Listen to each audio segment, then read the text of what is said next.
to a robot adventures video. Goodbye. Children, do not watch this video. Dumbasses, shit for brains. Alright, well, this video is not safe for work. This is the second time making this video. First time I went on and on about this and that, and I can talk a lot about the things that I like. And so I want to keep this one under 30 minutes. I want to talk about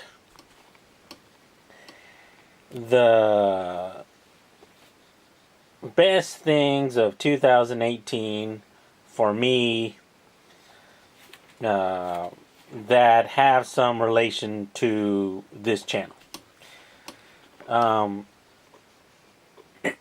I did a lot of things in 2018, but like traveling and doing stuff and personal stuff that I don't want to get into. What I want to get into is stuff about this channel, like that. I won't tell you about that time I ate too many burritos, and then I had to go and drop all the family and the relatives off at the swimming pool. You know what I'm talking about. Good times. Yeah, so just about stuff that I talk about on this channel. Yeah, so I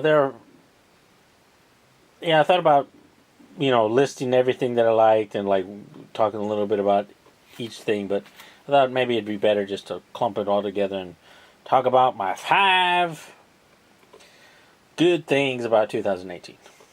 And yeah, and then maybe if I have some time at the end, I'll talk about a little bit about what I want to do in 2019. So let's get started. Number 5.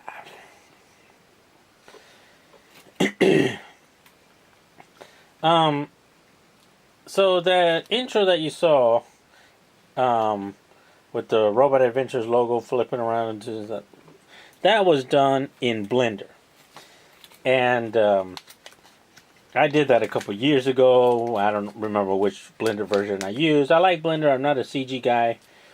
But it's open source, free software, very powerful software.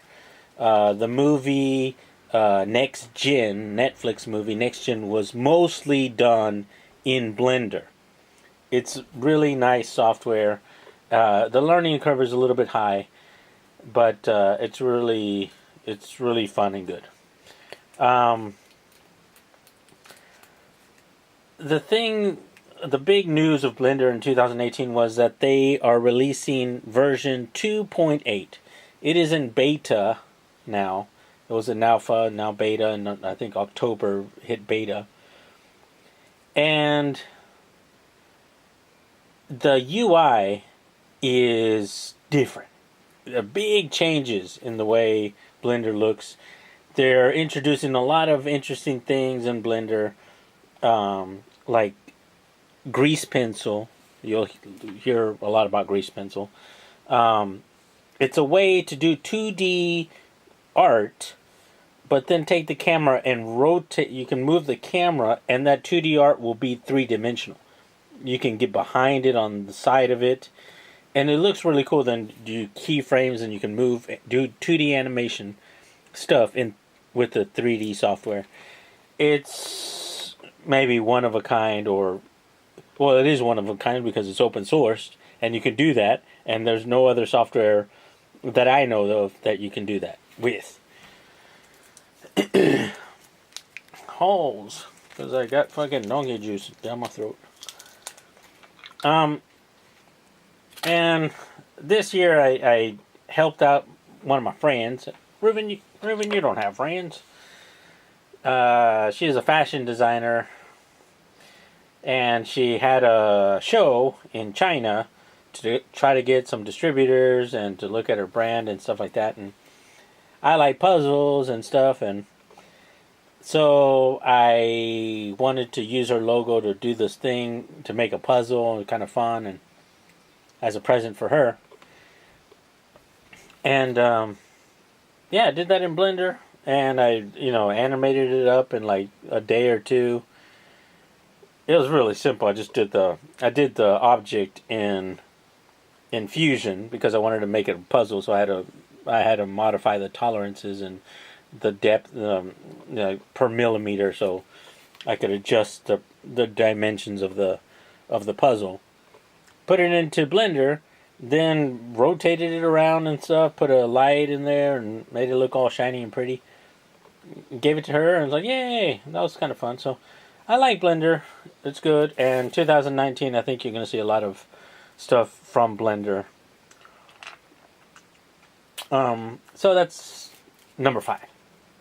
I like that software. Number 4. Number 4, I think a good thing was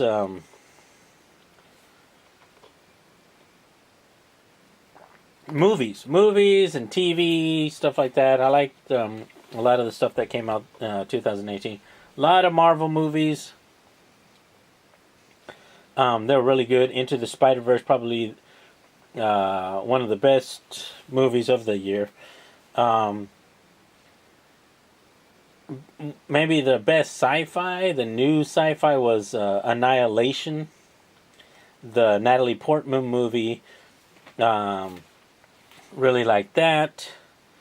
There were, in every science fiction movie with scientists, you have to have the dumb scientists to do stupid scientist things to move the plot along. But it was a nice story. It's like, okay, that was good. So that was a good movie. But for this channel, I think the two important movies were Bumblebee and The Crimes of Grindelwald.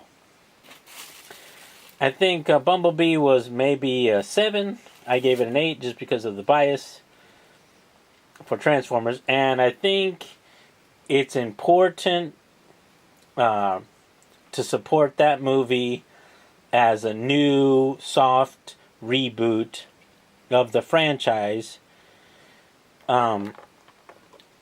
Because if we don't, then it could go back to Bay, and we don't want that.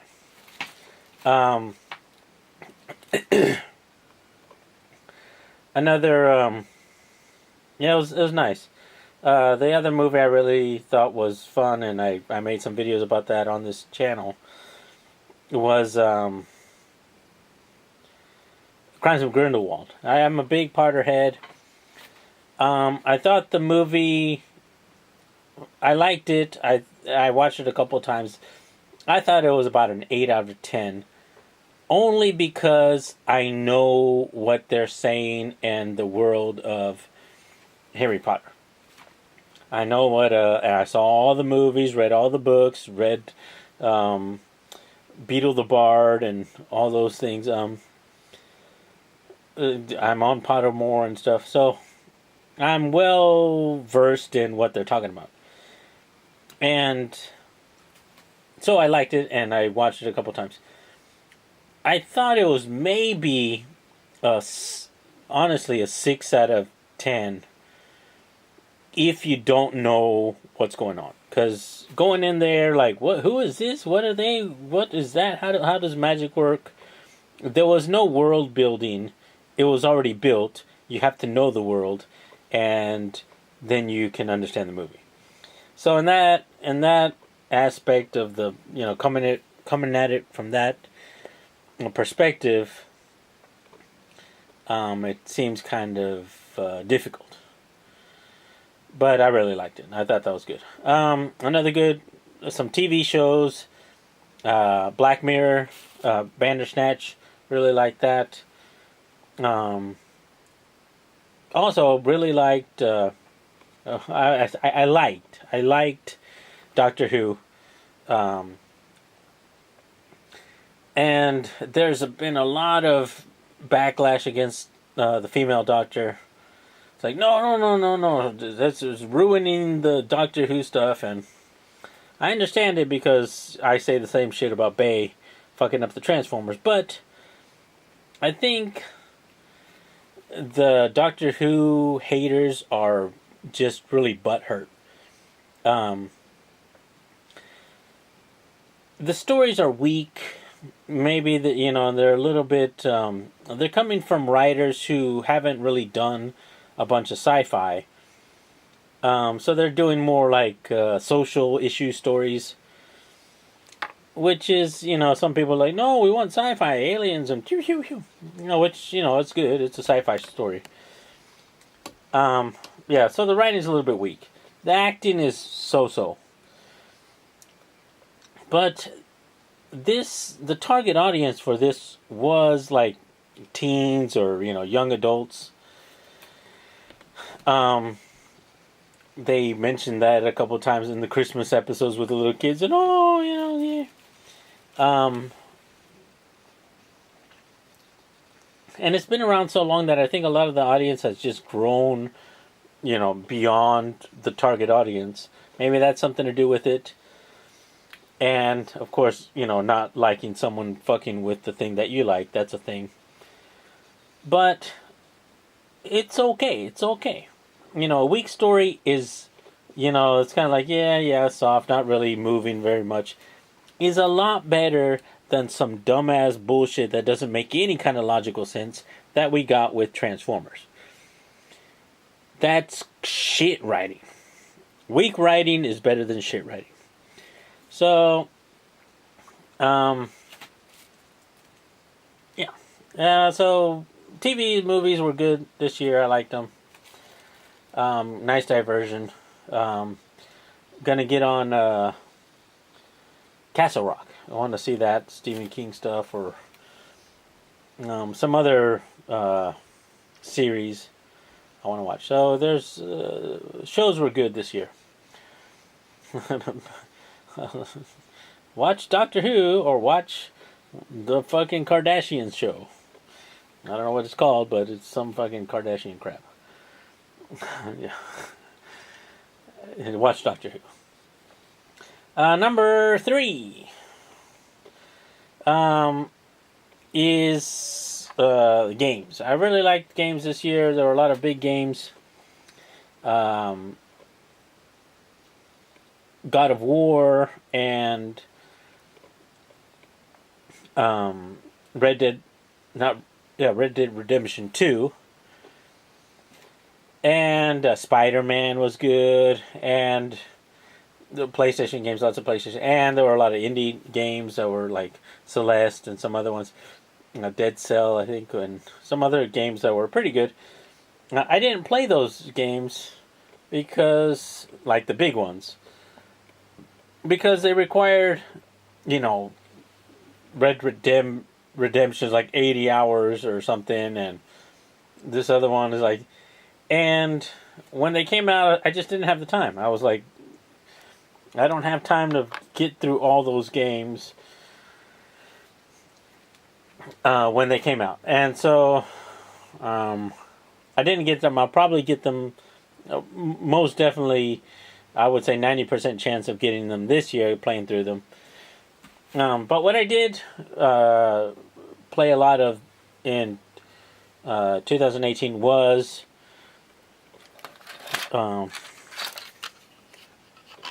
Monster Hunter.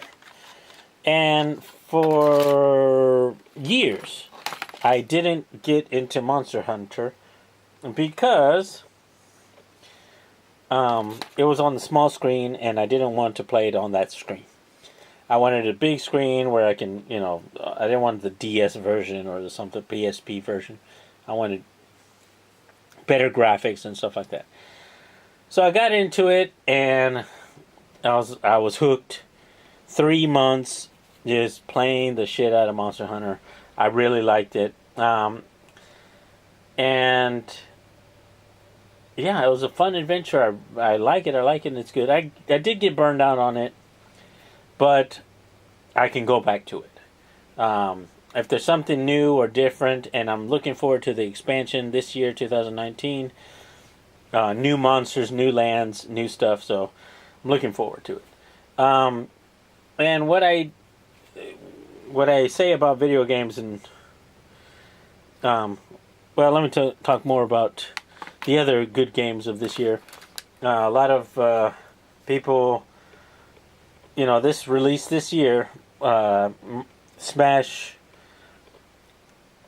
Ultimate, and because it released late in the year, it wasn't up for games of the year, but it was a really good game. A lot of people, and this game, Mario Party. I played a lot of Mario Party just because it's kind of fun and silly. So games were good.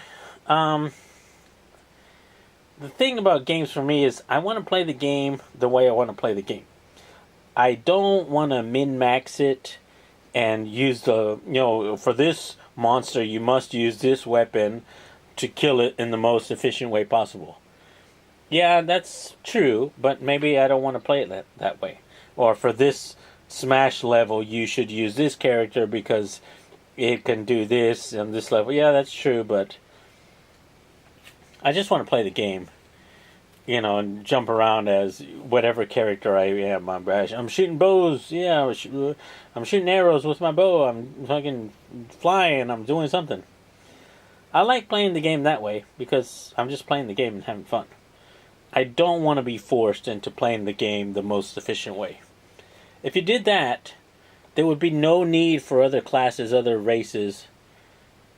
There would only be one character, and you play it as that character. So I don't like playing it that way. Just so not the most efficient gamer, but I am a happy gamer.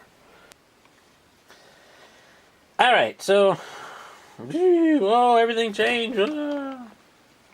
This is a third time filming the last bit of this video.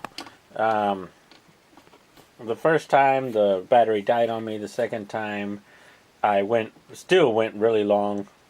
So I'm at number 2 and number 1, my favorite things of 2018, and they're kind of tied. So kanpai. I want to go quickly. Because I can talk on and on and on. So, the midterm elections 2018 it was a blue wave. Lots of Democrats got elected, in part because of the shitstorm that was Trump. You don't have to know all the details about all of what happened, when, and who did this, and the primaries and stuff like that. But what is important to remember, and I think you know instinctively, is that many politicians are corrupt. They are controlled, beholden to their donors. So, like a large oil company, a large corporation will give them, lots of money for their election. If they don't vote the way that corporation wants them to, they won't get that money again. So, it's kind of a bot bribery system. What was great about the Bernie Sanders run is that he got a lot of contributions, small dollar contributions from individuals, not huge sums from large corporations. So getting money out of politics is important. And one of the groups trying to get money out of politics is the Justice Democrats. I made this little logo. It's not official, but you can find this on my Thingiverse. The Justice Democrat platform does not allow the candidates to take corporate packed money. They can't be bribed by large corporations. They get their money from small dollar contributions from the people. So they represent the people, not corporations. And there are a couple of Justice Democrats that got elected. And two big ones are Ro Khanna and maybe you've heard about it, or you've seen the attacks on AOC, Alexandria Ocasio-Cortez, from New Jersey's 14th, I think. She beat Crowley, who got a lot of money. Crowley and Nancy Pelosi get a lot of money from corporations, and they distribute it out, and they're very powerful because of the money. She beat that guy in the primary. So it was a Democrat versus an established Democrat. A big, powerful, money-getting Democrat. And she beat him. Yay! On progressive values, Medicare for all, higher minimum wage, lots of, the progressive ideas, better education. She's also a supporter of the Green New Deal. So if you see attack ads like, how is she going to pay for all these programs that she wants to get passed? Those same media, the mass media, never ask Trump and his supporters, how are you going to pay for all these tax cuts that you want to give to the rich? It's like, oh, tax cuts are free. Here's a bunch of money back to rich people. And that means that the government loses money because they don't have those taxes. How are they going to make up that deficit? And it's like they never ask that. It's like, oh, tax cuts, okay, you can get away with tax cuts. Oh, you want to start a program? Oh, no. How are you going to pay for it? Well, fucking get those taxes back. Tax the shit out of those motherfuckers. Well, if I'm making $10 billion, if you take, if I make $11 million, you can't take $1 million from me. Yeah, you're making $10 million or something. You deserve to have higher taxes. You deserve, or it's proportional for you to pay your fair share. So that's the Justice Democrats. If you see them, if there's something going on in your area that you want to volunteer to help, I would suggest doing that. Progressive groups are the future. They're moving forward. I really like that. And 2018 wouldn't have been as fun for me if I didn't have my 3D printer again to make the things that I wanted to make into physical reality. 2019, I want to make my own printer, my own design, my own printer.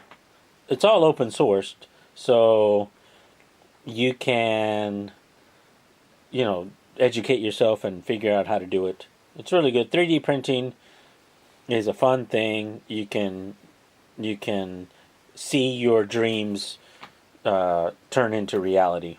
So that's a good thing. Not much to say. I mean, 3D printing is great. But so number 5, the Blender software. I think it's going to be really fun to use in the future. It was fun in 2018. Number 4, movies, TV shows. They were good.